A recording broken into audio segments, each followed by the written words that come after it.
Now, if you're familiar with my shtick here on YouTube, then you know that I like to give every single game, no matter how bad it's perceived to be, a fair judgment.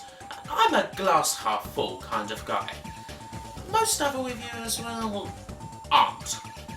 Here's a smattering of how you say, somewhat colourful opinions on the game that I'm about to review. Leicesterly Unlikely, a SNES title from 1994. Game? Oh, we're so scared of the shitty game, whatever. Okay, you know what? He was right. Fuck this game. He says every time he has to yum. And of course, one couldn't possibly forget about the King of Nerds himself. Take it away, James. And the original Lester will always be a classic that's improved like wine. Wine that's made from fermented rat piss with a fine aroma of the dead fly-swarmed carcass of a 3-day-old deer. So, people don't like this one at all. It's fair to say that Leicesterly Unlikely is mostly known as an old, forgotten game dredged up and then scorched by the angry video game nerd, meaning that it's quite obviously a great big pile of fuckuccini. With this in mind, I still don't quite know what drew me towards playing it. Morbid curiosity, perhaps? I mean, how bad could the game possibly be? Or was there something more here than just an awful platformer with a quite staggeringly pathetic lead character? For whatever reason, Leicesterly Unlikely intrigued me, and so I sat down and gave it a whirl. And I've got to say that I found the game, well, I didn't think it had really been given a fair shake. And so one thing leads to another, and curiosity over a so-called bad game leads to a video review, that because you're currently bored witless, you are now watching. So why did the game attract me so? Because obviously the whole world has to know, don't they? I may as well start by telling you exactly what the game is. It fits best in the cinematic platformer, or cine platformer, genre, as popularised by games like Prince of Persia and Flashback. The mechanics make this quite clear. Lester can only jump so high, his attacks are incredibly weak, he has no special powers whatsoever. In short, he's a human. To be precise, Lester is a young, awfully shy comic book nerd. He wears shitty clothes that don't fit him, his posture's just all over the place. What the hell, I mean, does he even lift? Anyway, he goes to sleep on the docks one day, accidentally becomes a stowaway, and then when the ship's scuttled by pirates, he finds himself stranded on a desert island. In other words, Lester's what happens when you angrily kick over the fish tank. The fish is well and truly out of water. He's comically unsuited to any sort of action whatsoever. Just look at how the game begins. Now what you saw there wasn't at all faked. A regular everyday crab approaches, and Lester runs away screaming. Have you ever seen a game where the hero actually doesn't want to be controlled? For this reason, and many others, people say that Lester is... Oh, hang on. The worst video game hero ever! And lots of other swearing things. They say, you know, who in the hell would want to play as a character that runs from enemies or doesn't even want to drop off ledges? It goes entirely against the rules of gaming. Which is bad, and the people who made this should feel bad. And Lester is, indeed, a terrible hero. But surely that's what the developers were going for. They wanted Lester to be scared stiff in the beginning. It would be kind of ridiculous for Lester to suddenly turn into Pitfall frickin' Harry the second he realised he was lost on an island with no way of getting home. As it turns out, if you play the game to the finish, or at least to its second half, it all ends up making sense. As for Lester's reticence to do anything dangerous, I honestly found it quite amusing. This appears to be something of a comedy game, and so it should probably be taken as such. So, you know, relax. When Lester finally lets you take control and take care of those pesky crabs and turtles with his devastating shin kick, I didn't have all that much trouble. He controls much like your average Joe Schmo who finds himself stuck in a cine platformer. I've been around the genre a fair bit, so experience certainly helped, and they're not great controls, but they're not as terrible as some say. At this point, I would like to cherry pick a few tidbits from the Angry Video Game Nerd's review of the game that I disagree with. Not just because it's the AVGN and he's the big fish and I'm the little dick and I'm railing against him and whatever the fuck. Just because his complaints happen to be the most detailed and best presented. So... You're not allowed to jump from too great a height. You have to stand on the edge, face the opposite direction, and gently lower yourself down. Actually, no you don't. In almost every case, you can simply drop down from a ledge without taking damage. Now, jumping from a ledge, that's another story. You'll probably take damage doing that, but then the same can be said for most other cine platformers. In general, taking any kind of jump off a ledge in these games without knowing exactly where you're going to land is a bad idea. I'm sure Conrad here will be able to demonstrate that for us. Cheers, Conrad. Hospital bills in the post. So count those chickens.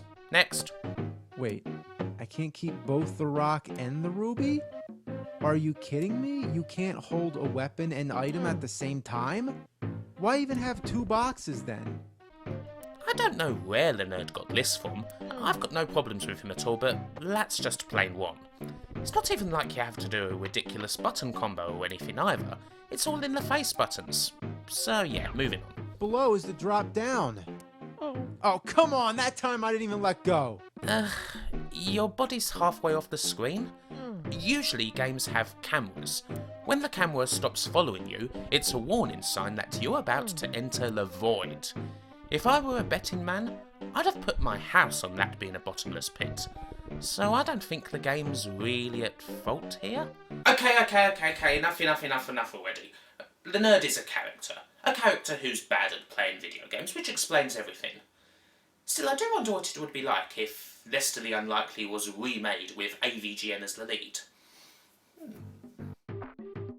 Anyway, I don't think the controls are terrible. Mind you, they aren't faultless either. There is the odd occasion, particularly in the graveyard stage, where they can get quite frustrating. It's a pain when you're suddenly trapped on a sinking platform with no way of getting off. The controls also suffer when the going gets tough, and Lester the Unlikely features a lot more moments of sustained action than most cine platformers do. Cine platformers aren't usually very suited to lengthy action segments, especially ones like these where you have to dodge enemies or make quick reactions to situations.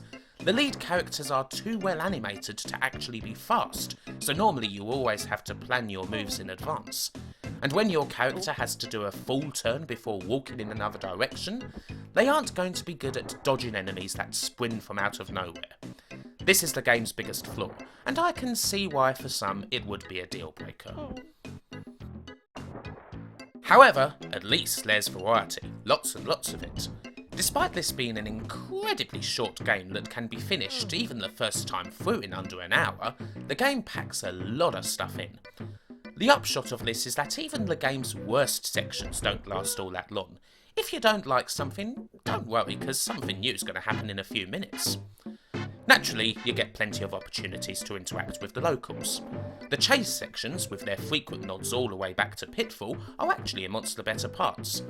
The puzzling is simple stuff, easy to figure out, but makes you feel smart anyway, as a game should.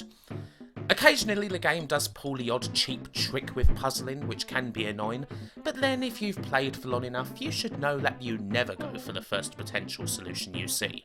It's always a trap. Always.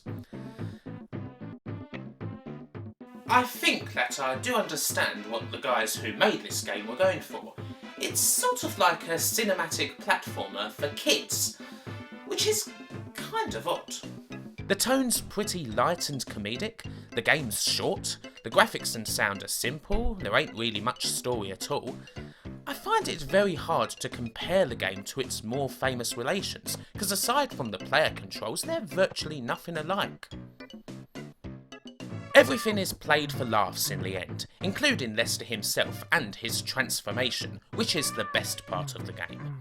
Lester starts out terrified, but as he goes through the game he gradually stops begging for mercy, until finally he manages to knock a gorilla onto his arse and save a girl who promptly gives him a wee little kiss. And the kiss turns Lester from a boy into a man. He stands upright, his arms no longer flail about. He approaches enemies confidently. It's all changed. He's the man now, dog. He was never scared. He was just programmed that way.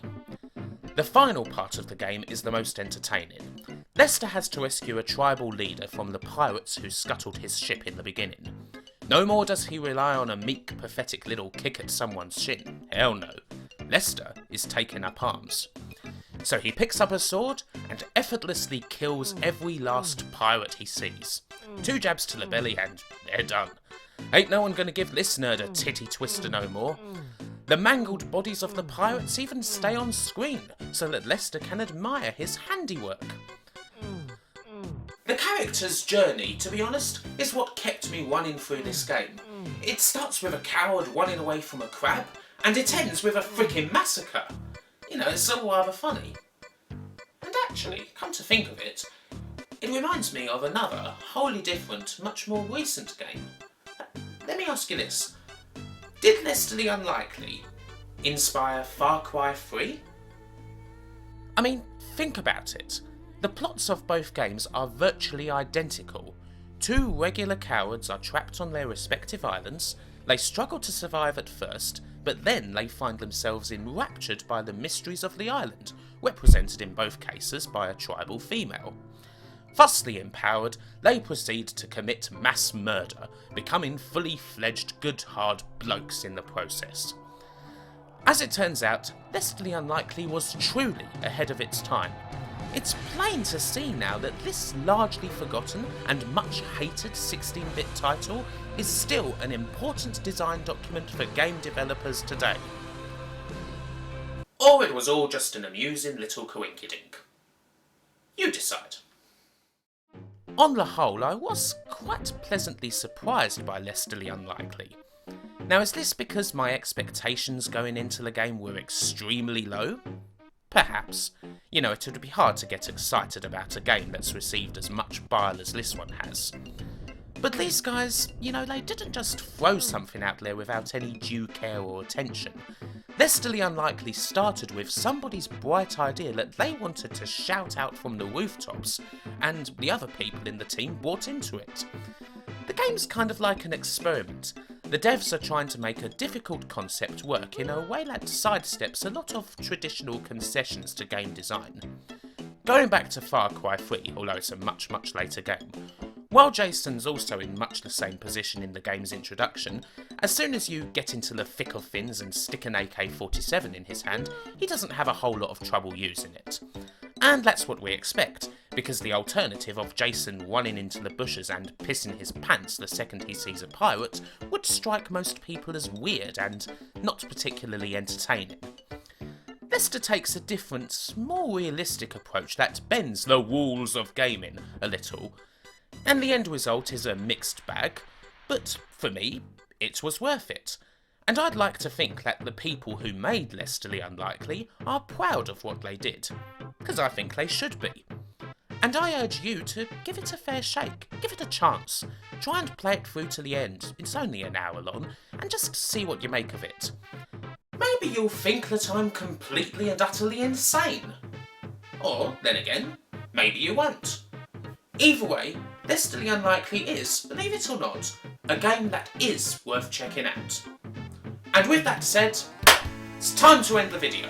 So thanks for watching, and wherever you are, whoever you may be, have a good one, take care, and I'll see you next time.